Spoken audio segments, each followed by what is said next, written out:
Well, shooters and reloaders out there, Fortune Cookie 45LC coming to you from the Hot Lead Zone.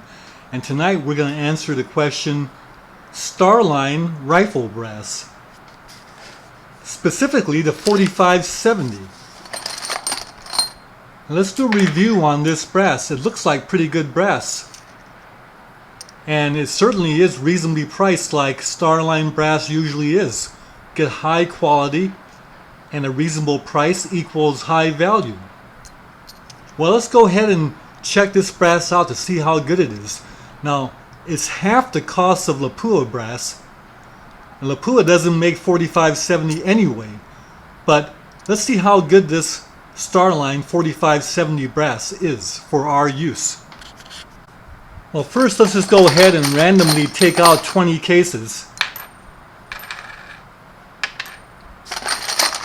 Now, we won't show the rest of this to you, we'll do it off camera, but they'll take 20 random cases.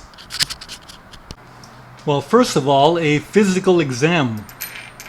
The brass is very nice looking brass, well finished, doesn't have any annealing marks, but we know they annealed these when they were manufacturing them. The primer pockets all look pretty uniform. Now, they do have burrs inside the flash holes, but we're not going to go ahead and prep them to that degree because this is 4570 brass. It's not intended for sub-MOA performance. We're going to shoot it out of a lever gun, and also we're going to shoot these loads out of our Thompson Center Encore 4570 barrel and thereby test them in two guns to see how they perform at the range. But first of all, just looking at this brass, they don't package them quite as well as Lapua does in that nice plastic box that Lapua has where they're all perfect.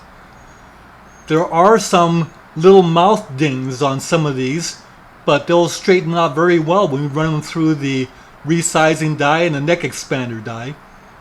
Once again, the primer pockets all look nice and uniform. So let's go ahead first and weigh each one of these 20 and see what kind of variation we get. Now, we know with Lapua brass we get 1 grain, actually less, it's actually less than 1 grain variance with Lapua brass. So we'll number 1 to 20 and we'll see what these weights are. Okay, so we'll use our fine Dillon electronic scale and we get 195.8. So I'll just put down 5.8.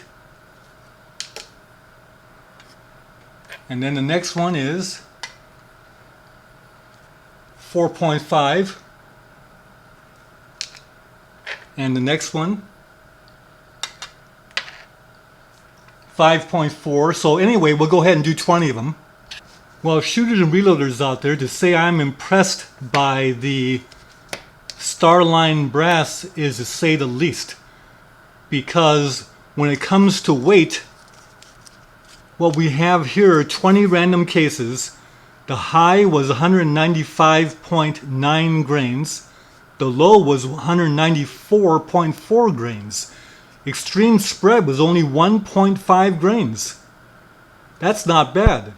The average of 195.1. And most of them were 195.1. Now, getting to the overall length of the brass, again, very impressive because what we had there, 20 cases, all measured. The high was 2.100 inches, the low was 2.097 inches, and most of them were 2.098, which is the average. But the spread is only 0.03 of an inch. So that's pretty good extreme spread of only 0.03. And very narrow. So the brass is very consistent in length and also in weight. In fact, if we were sorting these brass cases, you wouldn't have to sort them. They're all uniform. They're all consistent within the bounds that we would set for ourselves to get consistent brass for our reloading. So there you go, Starline brass, rifle brass in 4570. All of you 4570 shooters out there, we got something good with this stuff. This is good brass. Bye for now.